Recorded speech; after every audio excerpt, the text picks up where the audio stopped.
All right. I'm back and I want to do a special update today. And one of the first things I want you to do is, if you did not watch a video I made from February 24th called the AI bubble, I do think that is a video that is very important to watch, because the number one thing that I highlight in that video is that markets do not need to be rational. It is completely possible for bubbles to continue to grow and get larger and larger, even though many people will continue to try to call tops. It is very important to understand what that video has talked about. And that video is based on the .com bubble, which was the last time we had a major tech bubble. And it's very important to understand how large a bubble can actually get before it finally pops. And it's very important to understand how dangerous it can be to try to short a very strong bull trend that's going into a bubble, and how dangerous it can be to try to call a top, and how dangerous it can be to accumulate short positions, because bull trends like to go higher, and that's all there is to it. So if you did not watch that video, or even if you did watch the video and forgot what it was about, I do think it is a very good idea to go rewatch that video, because I will also be mentioning some topics tonight, but I'm not going to go into the same detail that that video does, and I still think that video is very relevant for the market that we currently find ourselves in. So on that same note, tonight we will start out looking at the NASDAQ 100 triple Qs, because this is representing the tech sector, especially those mega cap names that are currently moving the indices higher. Because if you look at the Dow Jones and the Russell 2000, you are not seeing the same strong bullish activity that we're seeing in the NASDAQ 100. And the majority of the S&P 500 is the tech sector, so this is going to influence the S&P 500 as well. Now, the first lesson I want to teach you is go all the way back to 2022's bear market, when the market was selling off and a lot of people were saying, do not fight the Fed while they are raising rates and we have high inflation. It is going to be impossible for the market to go higher. But then if you fast forward into 2023,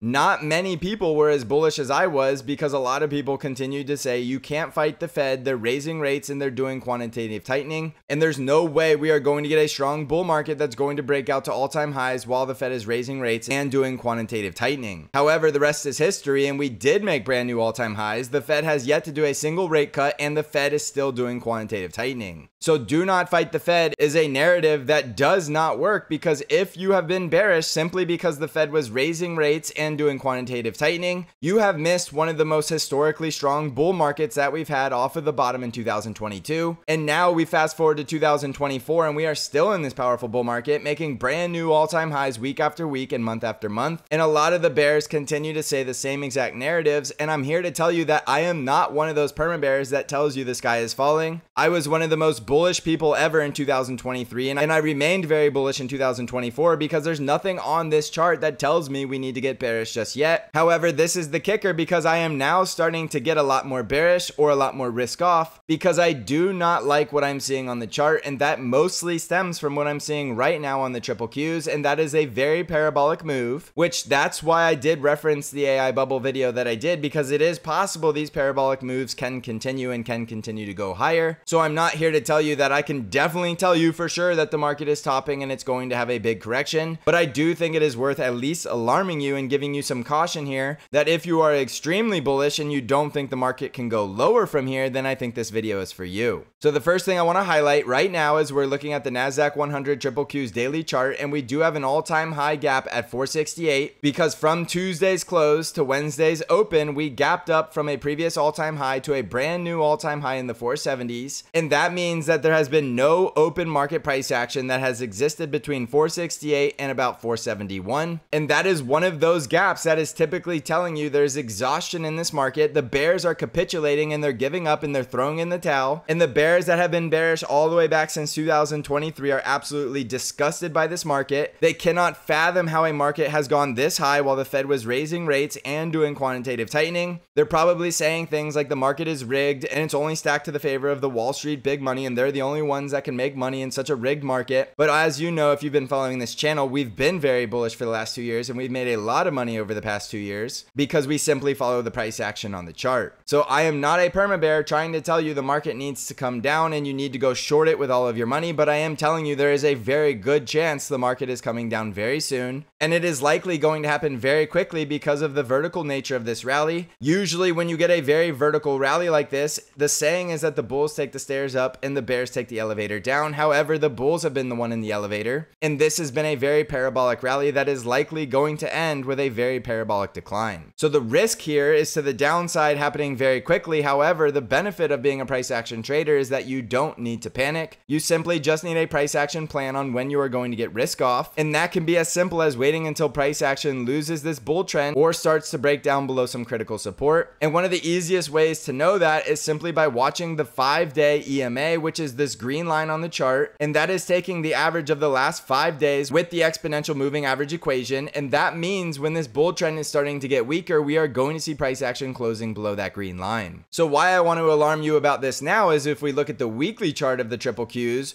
we have now gapped up outside the upper Bollinger Band at the start of the week, and we are continuing to climb higher, and this to me looks like a blow off top, which is also bearish capitulation. When the bears capitulate, they are absolutely disgusted by this bull rally because they've been shorting it for the past year and a half, and because they've been shorting it for so long, they now are at the point where they're sitting on massive losses and they have nothing left to do but realize those losses before they lose all of their money. And while that is very unfortunate for them, that is a product of ignoring what the chart has told you, and that typically does call for a top, which means if we are near that bearish capitulation, which I have reason to believe that we are going to come down very quickly after all of those bears give up and they finally quit shorting this market. And then of course we have the late bulls who are just now catching on that this is a bull trend, who are still buying up here. They are going to be left holding the bag as the smart bulls begin selling and the smart bears begin shorting, and we're going to get a lot of selling pressure, and that could easily take us back down to this breakout in the 440s. So if you take today's close down to a retest of the breakout in the 440s, that is a 8% pullback, which is more in line with a correction, because in my opinion, anything more than 7% all the way up to about 15% is a pretty typical correction within a bull market. So I'm not calling for a bear market by any means. I am simply looking for a deep pullback or a correction, and it is mostly going to be concentrated in the big tech sector because that is where all of these names are starting to become high flyers and they're going parabolic, and they haven't had any major corrections to warrant a higher low. So we did have this pullback back here in April, and I did identify that correctly as bullish capitulation, which meant that we were likely reaching a bottom and we would hit one more all-time high. And here we are hitting that brand new all-time high that I'm looking for, and we're now hitting all of my price targets, which means this is the point where I'm locking profits, and I'm even starting to take very low risk short entries, because up here it's very easy for me to manage my risk on short entries because I know exactly how to manage my trade from these levels because these are now hitting my price targets. So I'll save all of the details on trade plans, but I do want to caution you, we are outside the weekly Bollinger Bands for the second week in a row, and this will be a shortened week with Wednesday. The market is closed for holiday. So if at any point you start to get evidence that we're getting selling pressure, do not forget what I told you about how quickly we can come down and where we will likely go to in the 440s. So if we switch back to the daily chart, the first thing we want to look at is the possibility of this gap fill at 468, because as I told you, those gaps have a 100% fill rate, meaning we don't know exactly when that gap is going to fill, but we know with 100% certainty that that gap is definitely going to fill at some point in the future. So the trick is, if you are going to short for that price target, you need to be managing your risk up here at these upper price targets so that if we do continue to go higher, that you have a plan. Because I'm not telling you we can't go higher before that gap fills. We obviously can, and we obviously have, but this is definitely blow off top behavior, which could mean we are going to get that elevator down in the very near future. So as I look at this chart, the first thing I look at is that we did break and close above 484, which means we can continue to extend a little bit higher towards 488 to 493. But as we approach these upper targets with this parabolic nature, if we do not get a pullback first, we are getting a blow off top scenario that is going to be a very ugly end. So if you are constantly buying up here, that is completely fine. Just make sure you have a plan to get risk off if we break down below support. There is nothing wrong with being bullish in a bull market, and there's nothing wrong with buying up here even though we're parabolic. It does work, as you can see, but it is risky if you don't have a plan on when to get out when it starts to reverse. So I call that the bull trend getting ready to roll over and die. So you are going to see the rollover in the price action before the market can die. And that is when you are really going to get those best short trades, or at least the highest probability short trades, once you get more proof from the price action that this bull trend is weakening. So long story short, the market is very risky up here, but you manage your own risk with your trade plan. So if you are still buying in this market, make sure you know when you're going to get risk off. And right now, the risk off look would be a very sharp retracement all the way back down towards 468. And from today's close to 468, that is a 3.5% drop. So it's going to be a little different in the individual stock names, and you're probably noticing that some stocks are not participating in this bull rally, and that is because the market is very concentrated in those mega cap names, which are usually called the Magnificent Seven, and those 5 to 7 stocks are pushing the entire indices higher, while a lot of other stocks are still in very strong downtrends, or at least not going anywhere but sideways to down. So you probably can still be a bull in this market losing money if you're not focused right here where the best stocks are performing, like in the NASDAQ 100. So I realize that is a lot of information, but it's very important that you understand bull trends like to go higher, and that it is a bull trend until it is not, which means we need proof from price action that we are breaking out of this bull trend before we start to get overly bearish. However, I do suggest getting more and more risk off up here at these prices because of the risk to the downside being very quick, and that is the saying, the elevator down. So hopefully a lot of these points that I'm bringing up are making sense, and they're helping you develop a trade plan, because at the end of the day, we are traders, and while it is sexy to try to call the top to the exact day, or a lot of people want that dopamine rush of getting the exact highest print on their short entry,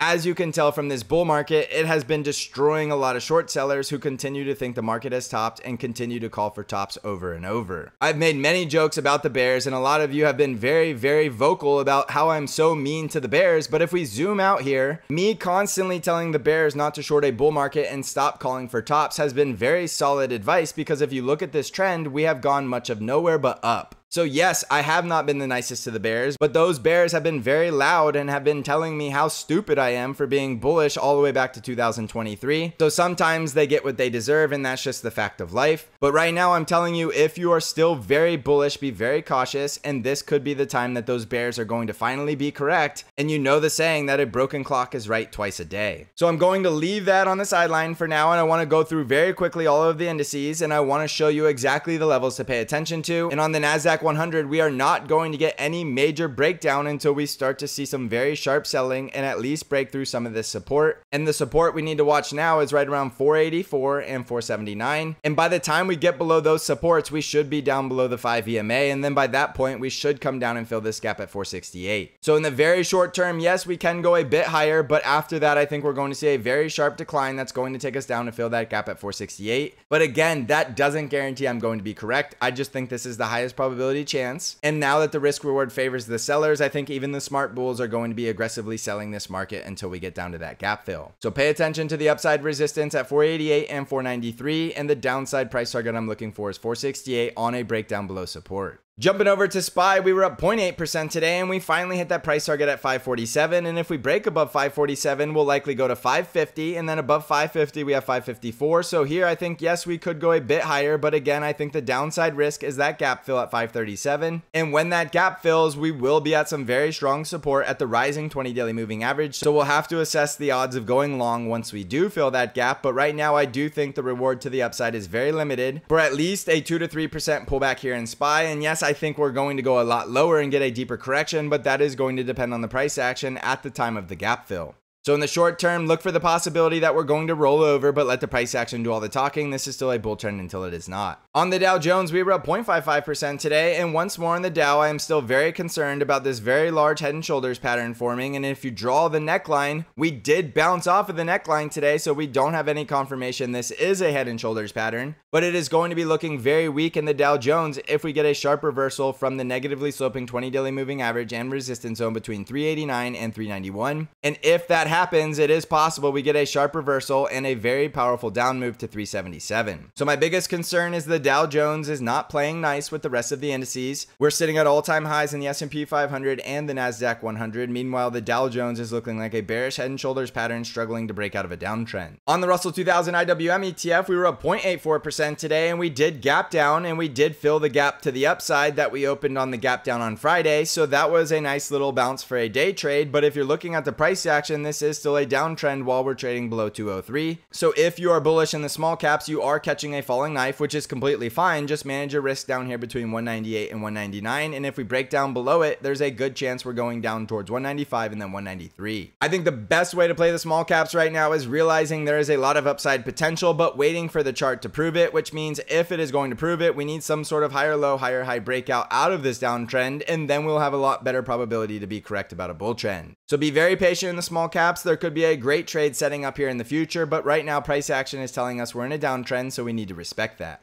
On the ARKK ETF, we were up 0.59% today, and I still think this ETF is as simple as staying bearish in it while it's below 45, and the attempt to break above 45 was an epic failure, and now we're still below 45, so I still think this is a bear trend until it's not, and I want to see ARKK getting some higher lows and higher highs and breaking back above 45 to 46 before getting bullish. On the VIX, we were up 0.71% today, and the VIX is bouncing off of this very low support down here right around 12, and I told you I thought there was a good chance from there we would see more volatility coming back to the market, and I am expecting to see a large spike in the VIX. So I'll start out by saying we should head up towards 15, but I actually think we're going to go much higher than that as we see more fear coming into this market. So watch that very closely and understand that while the VIX is down here at very low levels, this is where you can get those cheap hedges for your long position. On Bitcoin, we are currently trading just above 66,500, and we are still in that no man's land, and I'm calling no man's land while we have this double top look below the neckline at 67,000, but we are still above a bullish retest of support at 65 to 66,000. So for that reason, I want to see a clear break of this range, either for the bulls to the upside back above 67,000, or I want to see a clean break and rejection for the bears below the neckline to validate the double top and to validate that we're getting that full measured move lower for the double top price target. So 67,430 is that critical risk level. Above or below it should tell you if you should be bullish or bearish, but do understand we are in a no man's land in between this zone here. On Nvidia stock, we were down 0.68% today, and this is by far the number one name to pay attention to because it is the market moving name for the triple Qs, and if we are looking for a correction or a pullback in the triple Qs, we are going to need Nvidia to pull back as well, and we do have more gaps to fill that I need to add to the chart, and those gaps are down here at 126.88 and 116.60. Below that, we have another gap below 107, and all of these gaps are possible to fill. As I've told you, this is a blow off top look. These very vertical and parabolic rallies are exactly what you get before it comes crashing back down, so you go up with a parabolic move higher, and then you come right back down with a parabolic move lower,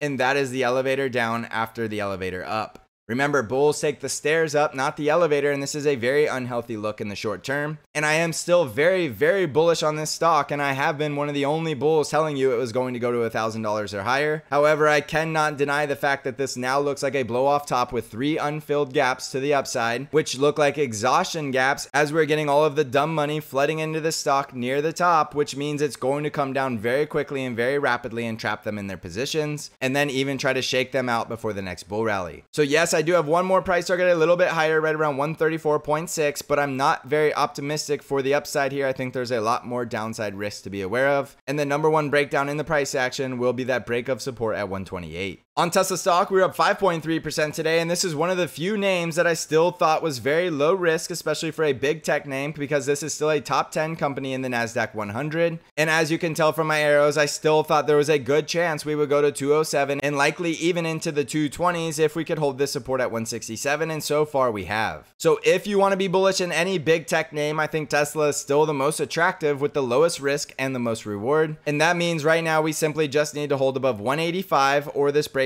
right above 177 to 180, and as long as we can do that, and as you can tell from the moving averages, we are building up a bull trend, I do think Tesla can start to fly from here. So watch those critical risk levels. You can stay bullish above 177 now, and if we break down below 177, it can look like a bearish rejection or a false bullish breakout. On Apple stock, we were up 1.97% today, and we are getting a retest of the price target at 218, which is where we were rejected last time. But as you can tell, we are very overextended outside the upper Bollinger Band, but we are still in a bull trend until we're not, which means we now need to break down below 212 to tell us that we're going lower. If we break below 2012, I think we'll come all the way back down towards 204, and then once we get to 204, if we can't hold that, we could come all the way back down to 198. So watch 212, that's your line in the sand to stay risk on. If we break down below it, I think you need to get risk off. So jumping back over to the S&P 500, I realize this was a long update and there's lots of things to consider, but if you are uncertain and the market is starting to trick you, it's completely fine to walk away and come back when it makes more sense. And these blow off top scenarios are very irrational and they don't have to make sense. That's why they're called irrational. So if you are trying to rationalize something that is irrational, then you are going to be spinning your head and getting very dizzy and wondering why the market isn't making sense. But sometimes you just need to be okay with the fact that the market doesn't need to make sense. And if it's not working for your current trade strategy, then just sit back and wait until something happens that fits your trade style. Remember what I said about watching that AI bubble video if you haven't already seen it or you need a refresher, because bubbles are very possible and they are very irrational, and if you don't understand their behavior and you're accumulating short positions in a bull market, you can get burned very badly. Remember, it is a bull trend until it's not, which means that price action is likely going higher with higher lows and higher highs until we lose the bull trend. And that very simple fact has burned a lot of people ignoring it when I always tell you the trend is your friend. You have to be willing to lose money trying to short in a bull trend, and you have to be willing to realize that loss before it becomes enormous. If you accumulate short positions against the trend and you are wrong,